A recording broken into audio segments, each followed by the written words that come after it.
So, I think I just discovered one of my favorite authors of all time in Tatsuki Fujimoto. I read Chainsaw Man and it quickly became my favorite manga. Until I got into Fire Punch. It just blew me away.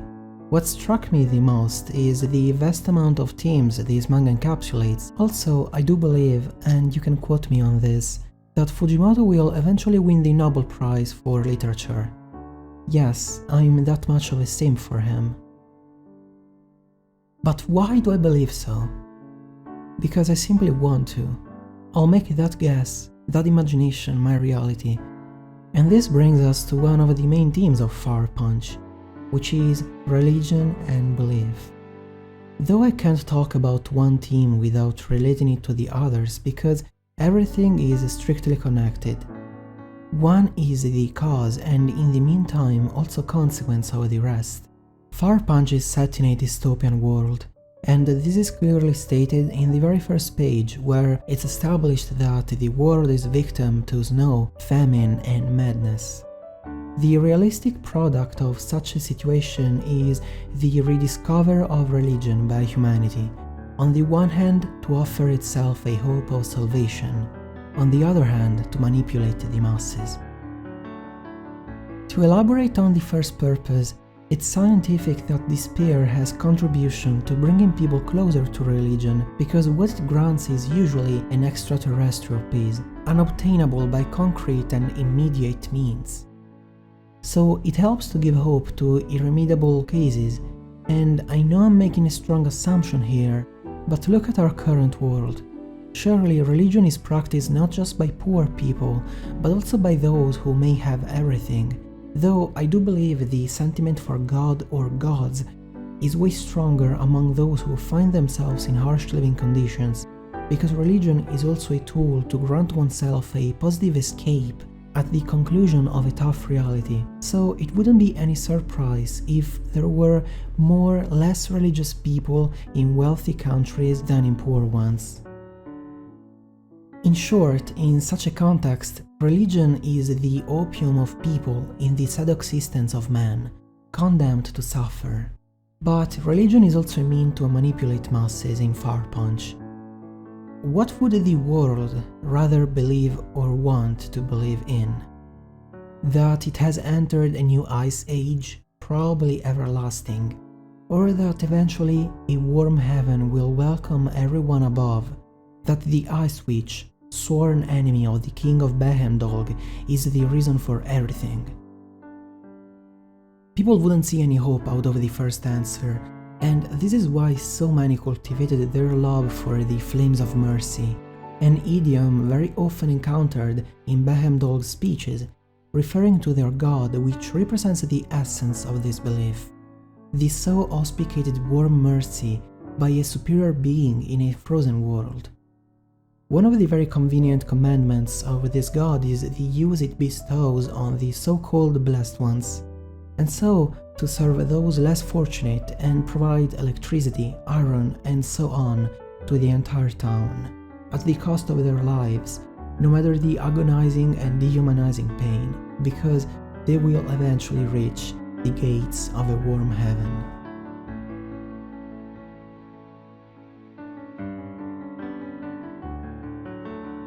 It is extremely easy to make believers out of uneducated fools.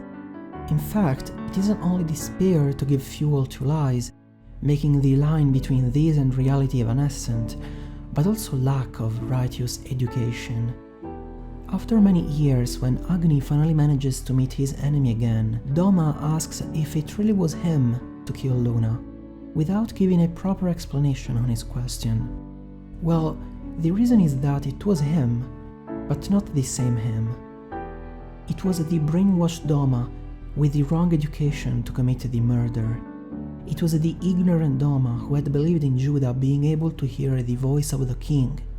The uncultured Doma believing a relic from the past to be real footage of his god, performing cleansing to those who didn't respect his religion principles, like the prohibition of cannibalism.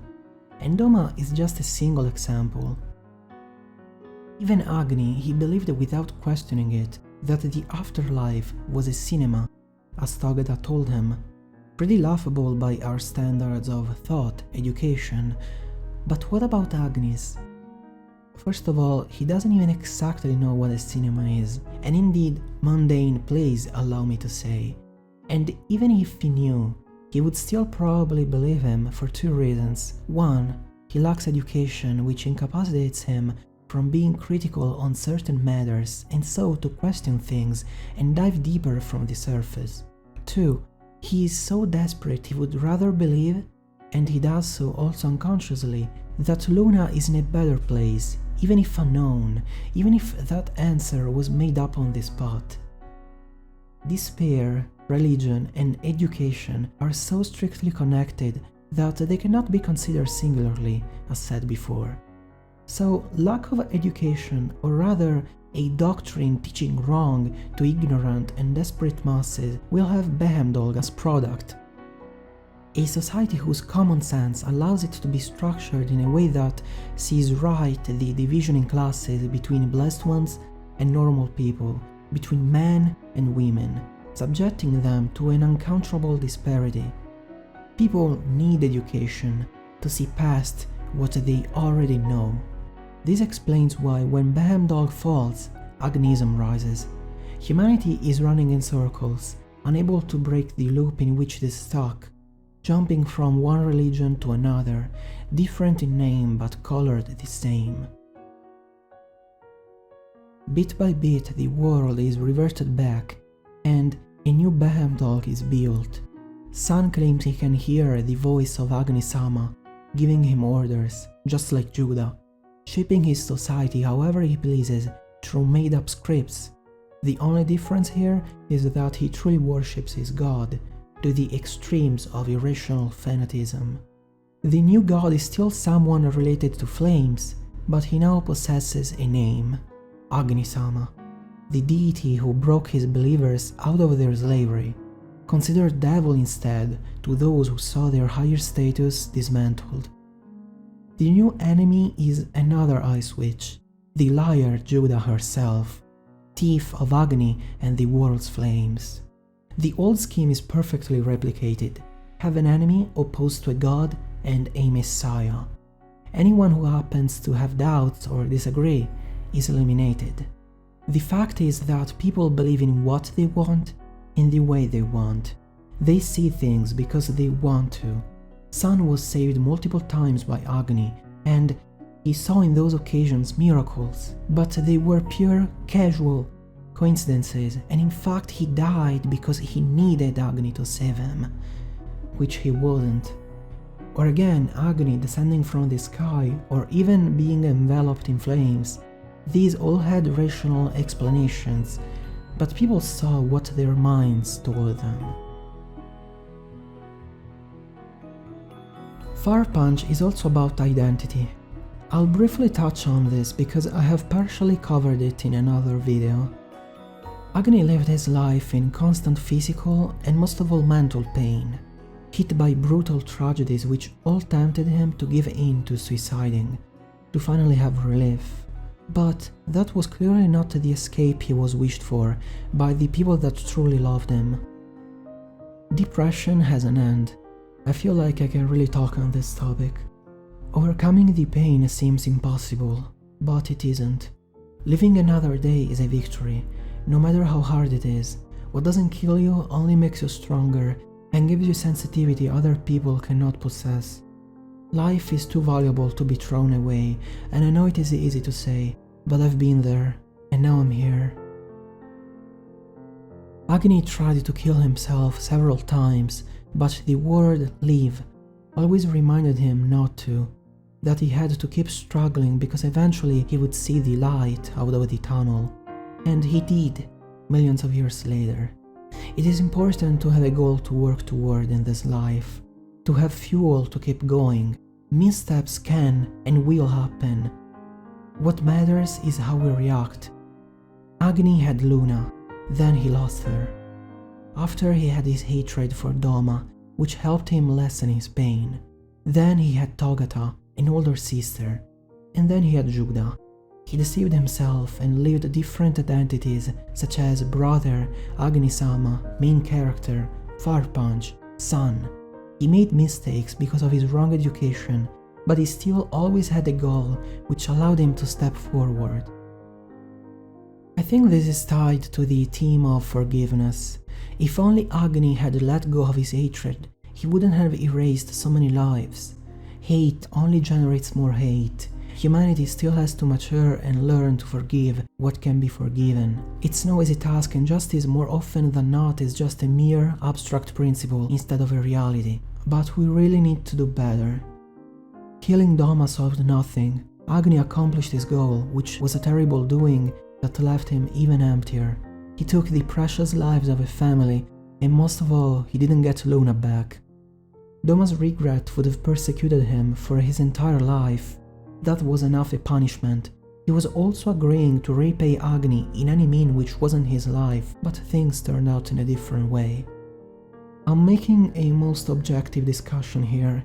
I know very well that our emotions and impulses will take over rationality, and it is sometimes right to let them interfere, as long as the matter is treated civilly and with the righteous education, which Far Punch's world lacks. Now, another theme connected to identity, to finding yourself, is gender. I'm really not here to preach, and this video is getting pretty long, so I'll just spend a few words on it. I was shocked to see Fujimoto add this topic in this manga, without it feeling out of place. Togata is stuck in a body that doesn't reflect his gender. He is a man, trapped in the body of a woman, unable to change it because the regeneration blessing forbids it. So for Togata, appearance is everything.